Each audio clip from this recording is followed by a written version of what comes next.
বাংলা গল্পের আসর স্টোরি হাউসের অনুষ্ঠানে সবাইকে স্বাগত জানায়। আজকের নিবেদন বৈশালী দাশগুপ্ত নন্দীর কাহিনী মারিচমারির জঙ্গলে। গল্পটি শুনে ভালো লাগলে ভিডিওটা লাইক করবেন এবং আপনার বন্ধুদেরকে শেয়ার করবেন। শুরু হচ্ছে আজকের গল্প বৈশালী দাশগুপ্ত নন্দীর মারিচমারির জঙ্গলে।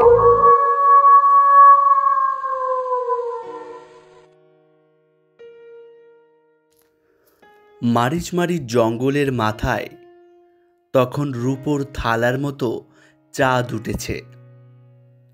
যতদূর চোখ যায় এই উঁচু টিলাটার নিচের পৃথিবী ঝিমঝিমে অন্ধকারে ডুবে আছে। শুধু আকাশের দিকে তাকালে দেখতে পাচ্ছি আলোর বন্যা। জঙ্গলের গাছগুলোর ওপরের দিকটা আলোকিত হয়ে আছে ঠিকই, কিন্তু গাছের ঘনত্বের জন্যই হয়তো সেই আলো মাটিতে এসে পৌঁছায়নি। আমাদের রিসর্টটার সামনে লনটা দিয়ে হেঁটে খানিকটা গেলেই খাড়া খাদ নেমে গেছে টিলার গা বেয়ে। যদিও পাহাড়ের মতো নয়, তবু উচ্চতা খুব কমও নয়। আজ সকালে আমরা দুই বন্ধুতে এখানে এসে পৌঁছেছি। এরকম দুম করে সপ্তাহের মাঝখানে অফিস কামাই করে চলে আসার কারণ আজকের রাত্রিটা উপভোগ করা। আজ ফাল্গুনী পূর্ণিমা। আজকের রাতে নাকি মারিচমারির সবচেয়ে মোহময় হয়ে ওঠে। সপ্তাহের মধ্যে এসে পড়ায় এখানে পর্যটকও প্রায় নেই বললেই চলে। আমাদের রিসর্টে শুধু আমি, আমার বন্ধু সুমিত আর আমাদের পাশের ঘরে হেমেনবাবু। এই খোট্টার দেশে একজন ছাপোষা ভেতো বাঙালির দেখা পেয়ে আমরা বেশ অবাকই হলাম। সত্যি বলতে বাঙালিরা এখনও সেইভাবে মারিচমারির খবর জানে না।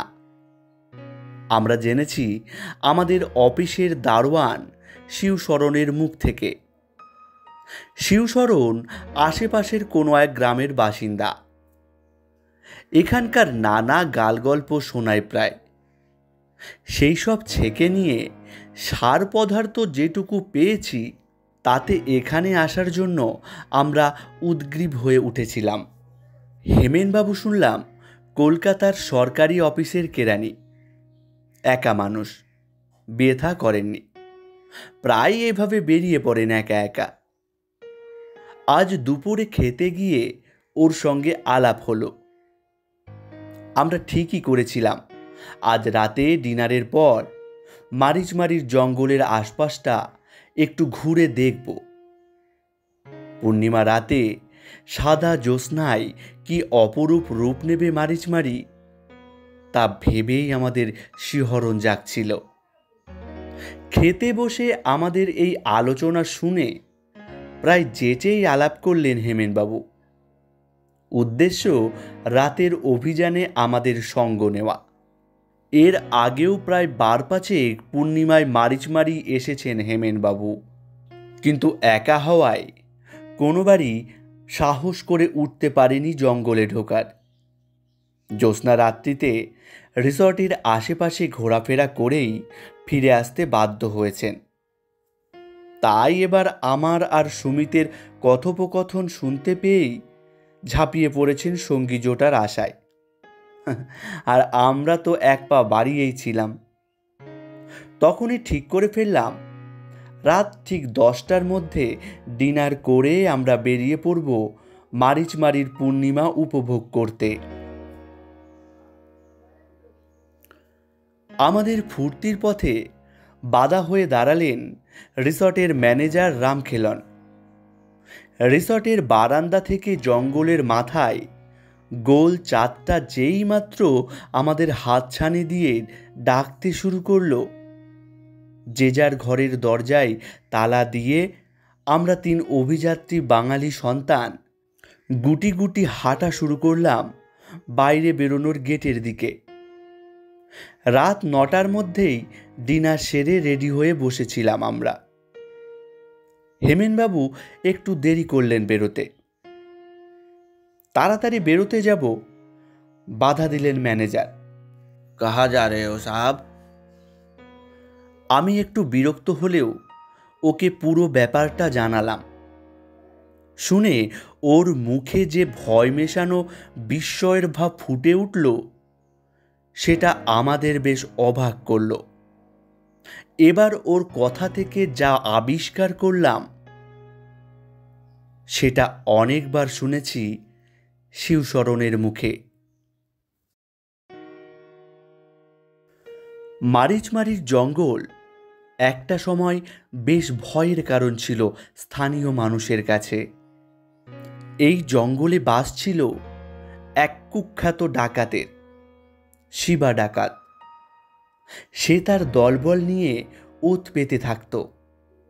জঙ্গলের আশপাশ দিয়ে কাউকে যেতে দেখলেই ঝাঁপিয়ে পড়ে শুধু লুটই করত না, তার মুন্ডুটা কেটে নিয়ে যেত। শোনা যায় জঙ্গলের কোনো এক গভীরে সেই ডাকাতের প্রতিষ্ঠিত এক মন্দির আছে। সেখানে রয়েছে মা মারিচমারির পাথরের মূর্তি, যার নামেই জঙ্গলের নাম। শিবা ডাকাত নিজের হাতে পাথর কুঁদে তৈরি করেছিল দেবীর মূর্তি। স্থানীয় লোকেরা বলে শিবা ডাকাত দেবীকে সত্যিকারের মুন্ডমালা পরাতো। মাসে 12টার বেশি মানুষ সে খুন করত না, কারণ দেবীর মুন্ডমালা তৈরি করতে 12টা মাথা লাগত। প্রতি পূর্ণিমায় দেবীর মালা পাল্টে দিত সে। শোনা যায় এই দেবীর বাহন হলো নেকড়ে। প্রতি ফাল্গুনী পূর্ণিমায় নাকি জেগে উঠত সে। তার জন্য মানুষের টাটকা রক্ত এনে দিত শিবা। সেই রক্তে স্নান করাতো দেবীর বাহনকে। স্নান করে রক্তপান করে 1 বছরের জন্য আবার পাথরে পরিণত হতো নেকড়ে। ফাল্গুনী পূর্ণিমার চাঁদ যখন মাঝ আকাশের দিকে যায়, দেবীর মন্দিরের চূড়ায় সরাসরি সেই জ্যোৎস্না পড়ে। তখনই জেগে ওঠে সেই নেকড়ে। এসব কাজ শিবা একা করতেই পছন্দ করত। তার দলের লোকেদের উপস্থিতিও সে মেনে নিত না এই সময়। শিবার ভয়ে তখন লোকে এ পথ দিয়ে যাতায়াতই ছেড়ে দিয়েছিল। ফলে দেবী ও তার বাহনের সেবা শিবার কাছে চিন্তার কারণ হয়ে উঠেছিল। লোকে বলে একবার ফাল্গুনী পূর্ণিমায় মানুষ জোগাড় করতে পারেনি শিবা। নেকড়ে নাকি তাকেই হত্যা করে নিজের রক্ত তৃষ্ণা মিটিয়েছিল। আজও কখনো কখনো পথভোলা পথিক মারিচমারির জঙ্গলে ফাল্গুনী পূর্ণিমায় একা হারিয়ে গেলে তার আর ঘরে ফেরা হয় না। নেকড়ের হাতে মৃত্যু হয় তার। অথচ সারা বছর এই জঙ্গলে নেকড়ে কেন, শিয়াল অবধি সেভাবে দেখা যায় না। এসব শুনতে শিহরণ জাগে ঠিকই, কিন্তু যতই রোমাঞ্চকর হোক না কেন, বিশ্বাসযোগ্য নয়। আমি ম্যানেজারের কথা শুনে তাকে বোঝানোর চেষ্টা করছি। হেমেনবাবুও আমার পাশে দাঁড়ানো। হঠাৎ সুমিতের হেরে গলার গান ভেসে আসতেই হাঁ করে দেখলাম। ম্যানেজারকে সম্পূর্ণ অগ্রাহ্য করে ও কখন যেন হেঁটে চলেছে সামনের দিকে, আর দূর থেকে শোনা যাচ্ছে, এই ফাল্গুনী পূর্ণিমা রাত চল পলায়ে যায়। কেন যেন বেদম হাসি পেয়ে গেল। মুখটা আড়াল করে শুধু বললাম, আমরা বেশি দূর যাব না, এই একটু কাছেই। এরপর ম্যানেজার আর বাধা দেওয়ার চেষ্টা করেনি। শুধু আমার মুখের দিকে কয়েক সেকেন্ড তাকিয়ে বয়স্ক লোকটি বললেন, अपना ख्याल रखना बेटा। বলে নিজের গলা থেকে একটা লাল কারে বাঁধা তাবিজ খুলে পরিয়ে দিলেন আমার গলায়। অজানা অচেনা মানুষটার জন্য এক ধরনের মায়া হলো মনে। গল্পগুলো ভুলভাল সন্দেহ নেই, কিন্তু জঙ্গলের রাস্তায় ঢোকার মুহূর্ত পর্যন্ত আমাদের তিনজনেরই বাক্যে হরে গিয়েছিল। পরিবেশের অবদান নিঃসন্দেহে। গা ছমছমে নিস্তব্ধ পথ চাঁদের আলোর বন্যায় ভেসে যাচ্ছে। কতক্ষণ হাঁটছি জানি না। এ রাস্তায় ঢোকার আগে অবধি সুমিতের হেরে গলার গান শুনছিলাম, কিন্তু মিনিট 15 হলো ওর মুখে কথাটি নেই। কোথাও কোনো শব্দ নেই, এমনকি ঝিঝি পোকাও বোধহয় ডাকতে ভুলে গেছে। এত শুনশান নীরবতায় আমরা শহরের মানুষ অভ্যস্ত নই। শব্দ বলতে মাঝে মাঝে হেমেনবাবুর নাক টানার শব্দ। ভদ্রলোক ক্রনিক অ্যালার্জির পেশেন্ট। কথা নেই বার্তা নেই, নাক টানা শুরু হয়ে যায়। খানিকক্ষণ হাঁটার পর হেমেনবাবু বলে উঠলেন, একটা গন্ধ পাচ্ছেন মশাই? একটা পচা গন্ধ। আমি আর সুমিত দাঁড়িয়ে বারবার নাক টেনে শুকতে লাগলাম।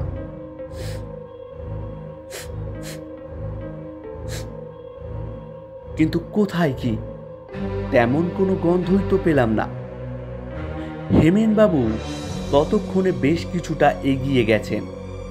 আমি আর সুমিত যে দাঁড়িয়ে পড়েছি তাতে যেন তার কিছুই যায় আসে না।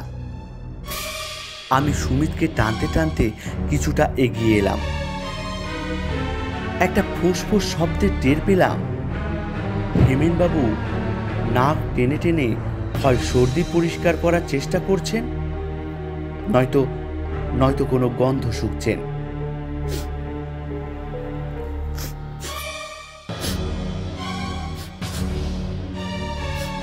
কি করছেন বলুন তো? আমি একটু কড়া গলায় প্রশ্ন করলাম। উনি চমকে উঠে আমার দিকে চাইলেন, তারপর করুণ স্বরে বললেন,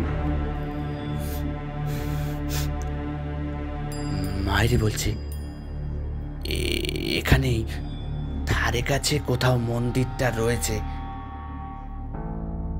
আমি আমি মানুষ পচা গন্ধ পাচ্ছি। দেবীর মুন্ডমালা বদলানোর সময় হয়ে গেছে। ওর বাহুতে চেপে বসা আমার আঙুলগুলো আগলা হয়ে গেল। কি সব বলছেন উনি? বুঝতে পারছি গল্পটা ওর মনে সাংঘাতিক প্রভাব ফেলেছে। ভাবতে ভাবতেই এগিয়ে চলেছি। আচমকা একটা বিভৎস পচা গন্ধে দম বন্ধ হয়ে এলো। পরিষ্কার বোঝা যাচ্ছে আশেপাশে কোনো বড়সড় জন্তু মরে পচেছে। বড়সড় কথাটা মাথায় আসতেই কেমন গুটিয়ে গেলাম। তাহলে কি হেমেনবাবুর কথাই ঠিক? মানুষ পচা গন্ধ এটা? মুহূর্তের মধ্যে মন থেকে সরিয়ে ফেললাম চিন্তাটা। হেমেনবাবুর কথা শুনে আমিও দুর্বল হয়ে পড়ছি নাকি?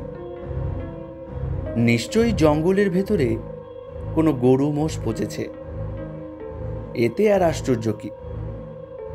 কিন্তু অন্তত মিনিট 7 আগেই হেমেনবাবু বলেছেন উনি গন্ধ পাচ্ছেন, অথচ তখন কোনো গন্ধই ছিল না।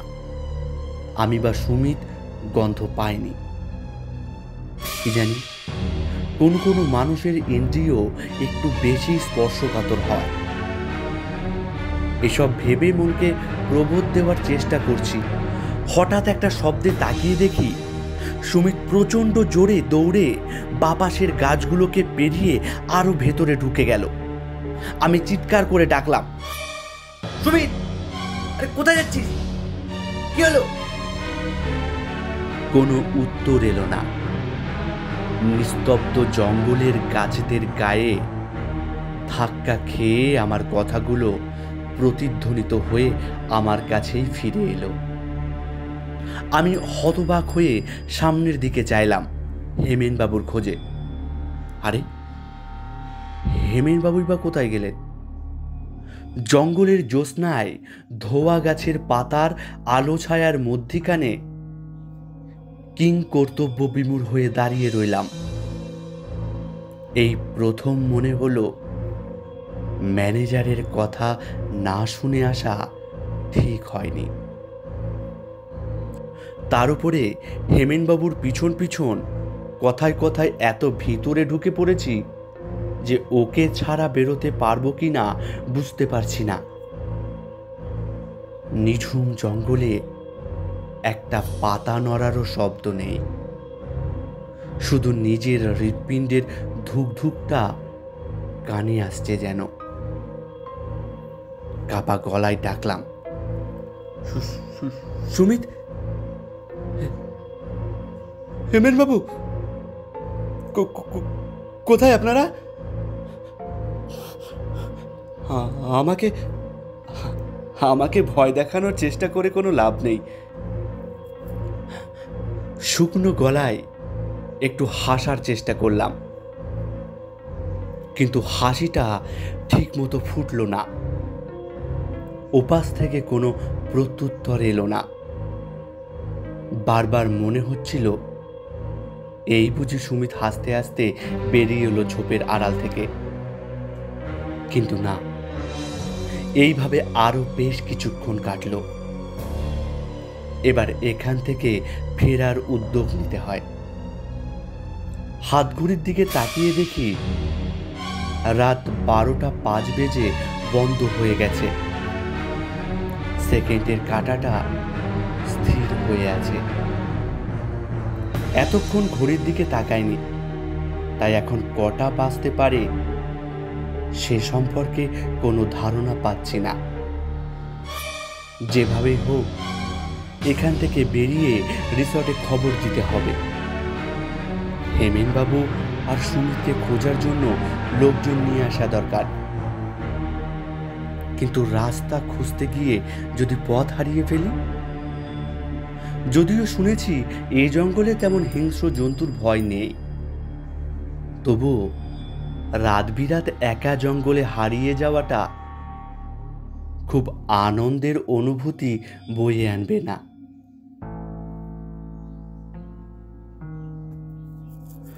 কোনো রকমে মনে সাহস সঞ্চয় করে পিছন ঘুরলাম, আর প্রায় সঙ্গে সঙ্গেই আটকে উঠে পিছিয়ে এলাম। কখন যেন সুমিত নিঃশব্দে এসে আমার পেছনে দাঁড়িয়ে আছে। বনজ্যোৎস্নার আলোয় ওর চোখে ঝিলিক দেওয়া কৌতুকটাও চোখে পড়েছে, কিন্তু ওর চেহারায় কিছু একটা পরিবর্তন ঘটেছে, সেটা ধরেও ধরতে পারছি না, আর তার সময়ও নেই। আমি দাঁতে দাঁত পিষে বলে উঠলাম, পেয়েছিস কি? হ্যাঁ, ইয়ার কি হচ্ছে? রাত বিরাত জঙ্গলে মজা করছিস? এক্ষুনি ফিরবো, চল। বলেই ওর হাত ধরে মারলাম এক টান। টানটা মেরেই আবার হা করে তাকালাম। আমার টানে রোগা পটকা সুমিত এক চুলও নড়েনি। বলা ভালো, ওর হাতটাও নড়েনি। পাথরের প্রাচীরের মতো স্থির অচল দাঁড়িয়ে হাসছে, কিন্তু কেমন যেন কেঁপে উঠল ওর শরীরটা। হঠাৎ যেন আমার চোখে ধরা পড়ে গেল ওর পরিবর্তনটা। সুমিতের শরীরটা আর রোগা নেই, পেশিবহুল বিশাল চেহারা ওর জামা কাপড়ের ভেতর থেকে ফুটে বেরোচ্ছে। আমার চোখের সামনে আরো কিছু পরিবর্তন হতে লাগলো ওর শরীরে। হাতের উন্মুক্ত অংশে দেখা দিল গাঢ় বাদামি লোম। মুখের হাসিটা এখন বিলুপ্ত, চোখ দুটো যেন ধকধক করে জ্বলছে। আমার চোখের সামনে ওর দেহটা বেঁকে যাচ্ছে ধনুকের মতো, মাথাটা ক্রমশ ঝুঁকে পড়েছে মাটির দিকে, কিন্তু জলজলে চোখের দৃষ্টি মুহূর্তের জন্য সরেনি আমার চোখ থেকে। আমার গায়ের লোম খাড়া হয়ে উঠল।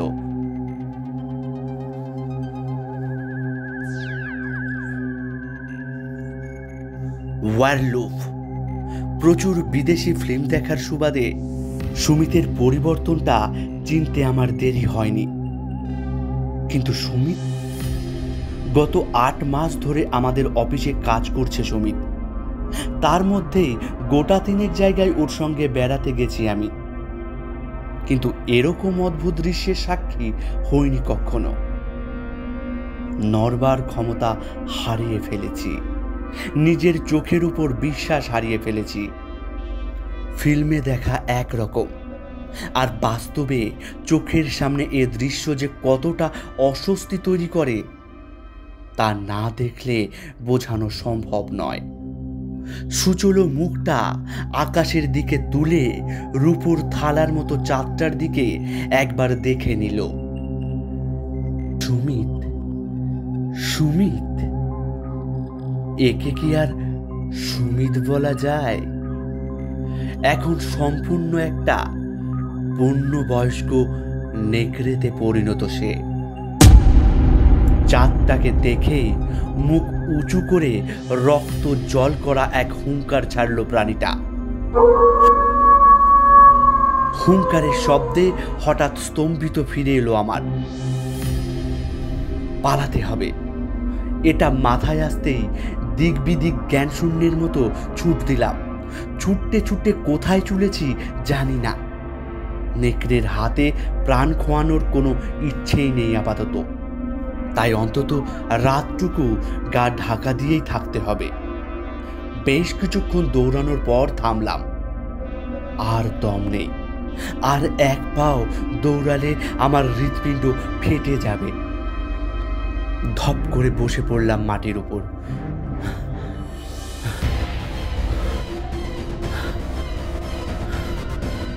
বহু দূর থেকে মাঝে মাঝে ভেসে আসছে ক্রুদ্ধ নেকড়ের চিৎকার। চিৎকার শুনে মনে হচ্ছে নেকড়েটা আমার ধারে কাছে অন্তত নেই। এখন যদি আমার সামনে এসেও দাঁড়ায় ওটা, আমার পালাবার শক্তি নেই। মনে প্রাণে মা কালীকে স্মরণ করছি। বিপদে না পড়লে ভগবানের শরণাপন্ন হই না আমি। তাই আমার প্রার্থনায় আদৌ কোনো জোর আছে কি না জানি না, তবে কয়েক মিনিটের মধ্যে আমার পেছনের ঝোপের আড়াল থেকে একটা চেনা শব্দ পেয়ে প্রাণে জল এলো। হেমেন বাবু। ওকে দেখতে পাচ্ছি না বটে, কিন্তু কিন্তু ওর নাক টানার শব্দ কানে আসছে। আমি পাগলের মতো ডেকে উঠলাম, হেমেন বাবু, আপনি কোথায়? কোথায় আপনি? আমাকে বাঁচান, আমাকে বাঁচান। খসখসে গলার উত্তর এলো, ভয় পাবেন না মশাই, ভয় পাওয়ার কিছু নেই, এদিকে আসুন। দেহটাকে কোনো ক্রমে টেনে নিয়ে ঝোপগুলোর পেছনের দিকে দেখি হেমেনবাবু ঝোপের মধ্যে হুমড়ি খেয়ে কি যেন করছেন। ওর পিঠের অংশগুলো শুধু উঁচু হয়ে রয়েছে। আমি কিছুক্ষণ অপেক্ষা করার পর বলে উঠলাম, কি করছেন হেমেনবাবু? এখন এখন এসবের সময় নেই। আপনি জানেন না আমরা কতখানি বিপদে পড়েছি। আমার কথা শেষ হওয়ার আগেই ঠোঁটে একটা আঙুল চেপে ধরা গলায় বলে উঠলেন হেমেনবাবু, কথা নয়। দেখছেন না, মন্দিরের চূড়ায় চাঁদের আলো সরাসরি এসে পড়েছে। সময় হয়ে গেছে। এখানে রেখেছিলাম ওটা, এক্ষুনি পেয়ে যাব। বলে আবার ঝোপের মধ্যে কি যেন খুঁজতে শুরু করলেন। হেমেনবাবুর কথার বিন্দু বিসর্গ উদ্ধার করতে না পারলেও অসহায়ের মতো না জানি কোথায় নিঃশব্দে বিপদ এসে থাবা গেড়ে বসে আছে। এদিক ওদিক তাকাতেই হেমেনবাবুর কথা কিছুটা স্পষ্ট হলো। আমার ঠিক ডান পাশে একটা মন্দিরের ভগ্নস্তূপ, প্রায় পুরোটাই ভাঙাচোরা। শুধু ত্রিকোণাকার চূড়ার মাথায় একটা বিরাট ত্রিশূল সোজা উঠে গেছে আকাশের দিকে। এই মুহূর্তে চাঁদ ঠিক মন্দিরের ওপরের আকাশে, এবং চাঁদ থেকে একটা অপার্থিব আলোর রশ্মি নেমে এসেছে ত্রিশূলের মাথায়। কোন ধাতু ব্যবহৃত হয়েছিল ত্রিশূল বানাতে জানি না, কিন্তু চাঁদের আলোয় এত বছর বাদেও ওটা ঝকঝক করছে। মনে পড়ে গেল শিবশরণ আর ম্যানেজার রামখেলনের মুখে শোনা একই গল্প। এখন আর গল্প বলা যায় না, অন্তত নিজের চোখে দেখার পর। প্রতি ফাল্গুনী পূর্ণিমায় চাঁদ যখন মাঝ আকাশে ওঠে, তখনই জেগে ওঠে দেবী মারিচমারির বাহন নেকড়ে। আমি নিজে দেখেছি তাকে জাগতে আমার বন্ধুর মধ্যে। সুমিতের কথা মনে পড়াতে একটু দুর্বল হয়ে পড়েছিলাম, আবার হেমেনবাবুর কথা মনে পড়াতেই ঘুরে তাকালাম যেদিকে উনি ছিলেন। আবার চমকে উঠলাম। হেমেনবাবুর মুখ, পাঞ্জাবি, দুই হাত, ধুতি সব ধুলো মাটিতে মাখামাখি, আর হাতে একটা বিশাল খাড়া। খাড়াটা দেখে আমি প্রায় টলে পড়ে যাচ্ছিলাম। বিশাল মাপের ভারী খাড়া উনি যে কি করে অমন অনায়াসে এক হাতে মাথার উপর তুলে দাঁড়িয়ে আছেন তা উনিই জানেন। অথচ ওকে দেখে মনেই হচ্ছে না কোনো কষ্ট হচ্ছে। হাসি মুখে এগিয়ে এলেন আমার দিকে। এটাই খুঁজছিলাম, আর কোনো ভয় নেই। আমি তখনও হাঁ করে চেয়ে আছি দেখে আবার বললেন, কিছু বুঝতে পারছেন না তো? পারার কথাও না। চলুন হাঁটতে হাঁটতে বলি। বলেই হাঁটা শুরু করলেন। আমিও উপায় না দেখে ওর পিছু নিলাম। খাড়াটা দেখে আমার মনেও একটু আশ্বাস জেগেছে। কিছু না হোক, অন্তত আক্রমণ করলে যুঝতে পারবো নেকড়েটার সঙ্গে।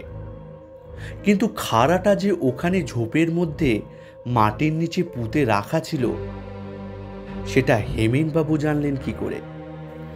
হেমেনবাবু খাড়ার ভোঁতা দিকটা কাঁধের উপর রেখে দুলকি চালে হাঁটা শুরু করেছেন।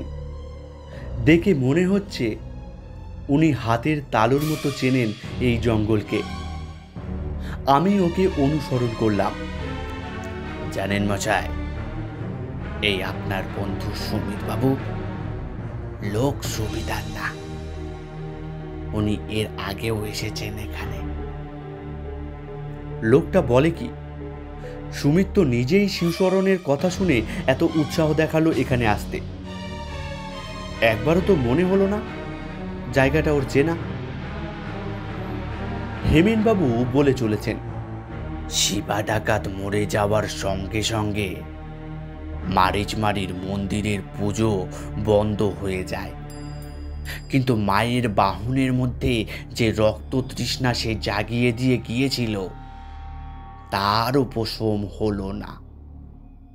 প্রতি ফাল্গুনী পূর্ণিমায় জেগে উঠত সেই নেকড়ে। কিন্তু এই জঙ্গলে সে মানুষ কোথায় পাবে? বছরের পর বছর এখানে মানুষের অভাবে উপোসই রইল সে। যত উপোস তত বেশি হিংস্র হয়ে উঠল মায়ের বাহন। বহুদিন গেল। আস্তে আস্তে মানুষের মধ্যেকার ভয় কমতে শুরু করলো। একজন দুজন করে আবার যাতায়াত করতে শুরু করলো এই জঙ্গল দিয়ে। কখনো কখনো না জেনেই ফাল্গুনী পূর্ণিমাতেও। বহুকাল পর আবার পেট ও মন ভরল নেকড়ের।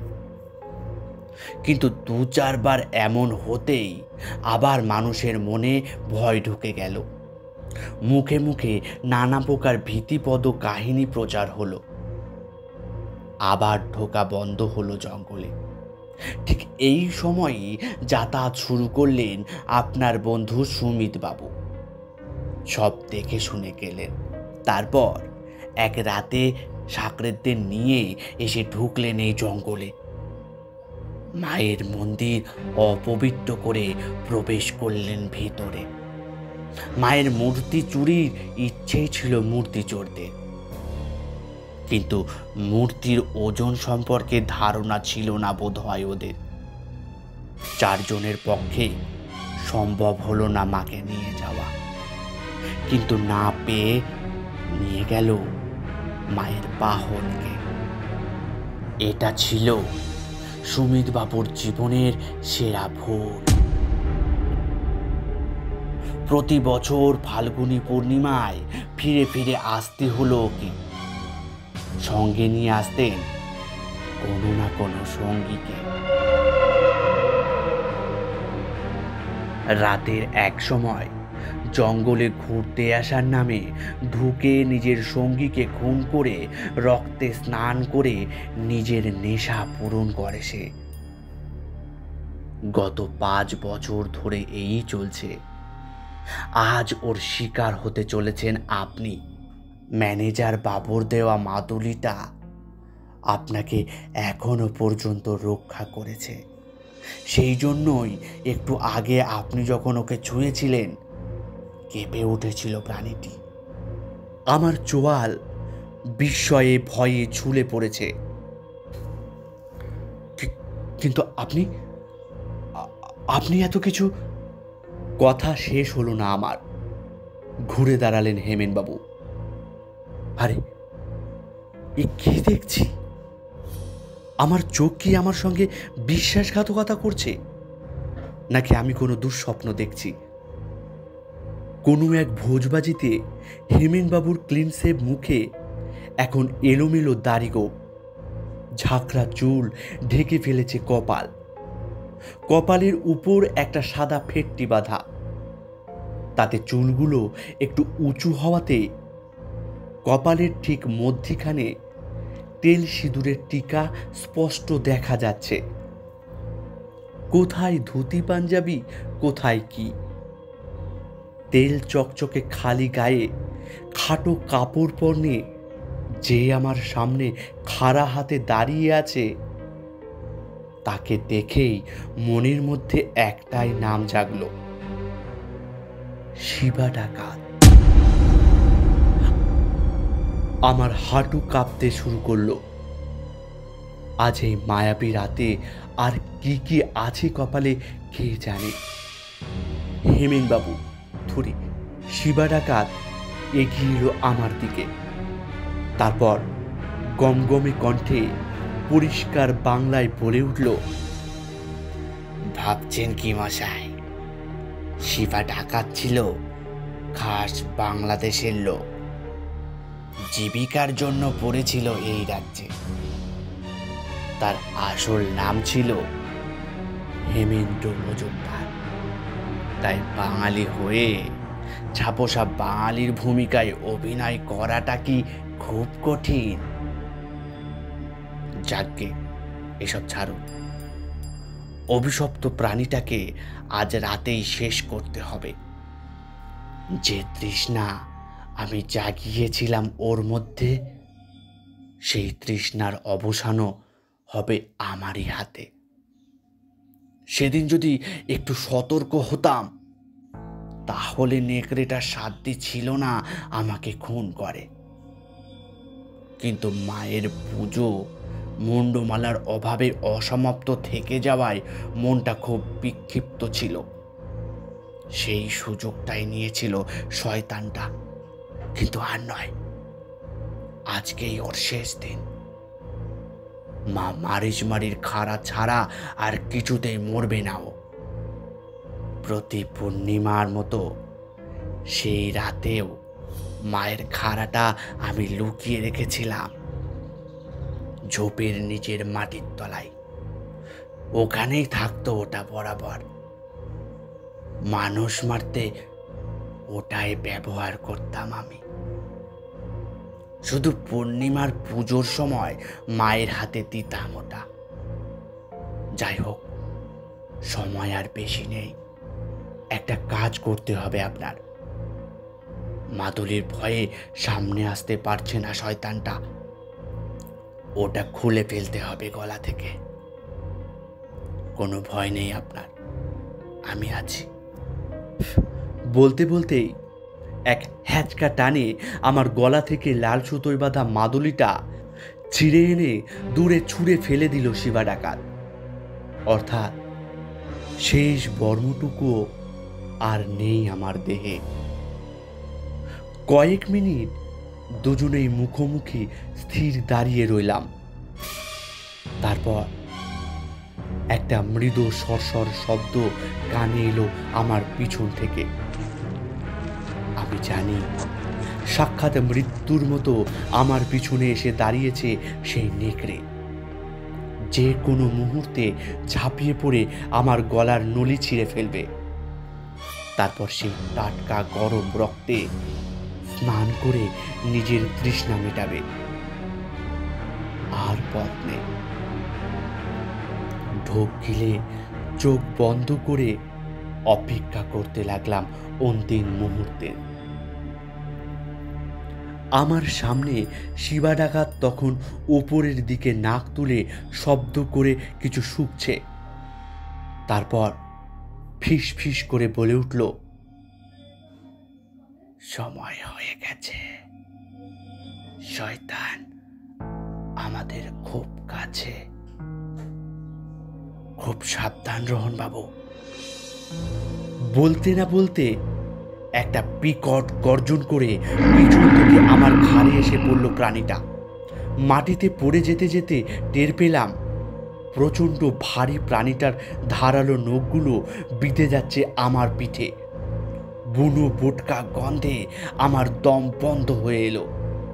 ভয়ে আর যন্ত্রণায় জ্ঞান হারালাম আমি। চোখ বন্ধ হওয়ার ঠিক আগে দেখতে পেলাম শিবা ডাকাত তার মায়ের খাড়া দুহাতে মাথার উপর তুলে ছুটে আসছে আমার দিকে। জ্ঞান ফেরার আশা নিয়ে জ্ঞান হারায়নি, তবু জ্ঞান ফিরল। তখন বেলা বেড়ে চারিদিকে প্রখর রোদ। আমি শুয়ে আছি রিসর্টের লনের বেঞ্চে। আমার চারিদিকে অন্তত জনা আটেক লোক। একটু সুস্থ হয়ে ম্যানেজার বাবুর কাছে জানলাম সুমিতের গলা কাটা দেহ পাওয়া গেছে জঙ্গলের মধ্যে, কিন্তু মাথার কোনো সন্ধান মেলেনি এখনো। আমি মনে মনে ভাবলাম, আমি জানি কোথায় সুমিতের মাথা। মা মারিচমারির মন্দিরে ঢুকলেই দেখা যাবে মায়ের গলায় মুন্ডমালা পরানো হয়েছে। কত বছর বাদে মায়ের উপাসক তার স্বাদ মিটিয়ে পুজো দিয়েছে। বাইরের পৃথিবীর জানার দরকার নেই এই সত্য। আমি নিজেকে একটু সামলে নিয়ে ম্যানেজার বাবুকে তার মাদুলির জন্য ধন্যবাদ দিলাম। তারপর জিজ্ঞেস করলাম, হেমেন বাবু কোথায়? ম্যানেজারের কপাল কুঁচকে উঠল। হেমেন বাবু কন? আমি অবাক হয়ে বললাম, हेमेन बाबू कौन? हेमेन बाबू कौन? हेमेन बाबू कौन? कौन हेमेन बाबू? ফাইনাল। हेमेन बाबू कौन? আমি অবাক হয়ে বললাম, হেমেন বাবুকে চিনতে পারছেন না? আমাদের পাশের রুমে উঠেছেন, কাল রাতে আমাদের সঙ্গেই বেরোলেন তো। ম্যানেজার বাবু আবারও অবাক হয়ে বললেন, पर इस नाम की कोई बोर्डर हमारा रिसोर्ट में नहीं है साहब, और आपके बगल के कमरा तो खाली है। अब आप लोगों के अलावा या और कोई बोर्डर नहीं है, चाहे तो आप हमारा रजिस्टर देख सकते हैं। और काल तो आपके साथ सुमित बाबू ही थे, तीसरे कोई नहीं था। আমার আর দেখার প্রয়োজন ছিল না। একটু সুস্থ হয়ে সেদিনই কলকাতায় ফিরেছিলাম, আর ওখানে নয়। কি জানি, হয়তো এবার থেকে প্রতি রাতেই দুই শক্তিশালী প্রতিস্পর্ধী মেতে উঠবে রক্তের খেলায়। কিছু রহস্য থাকাই ভালো।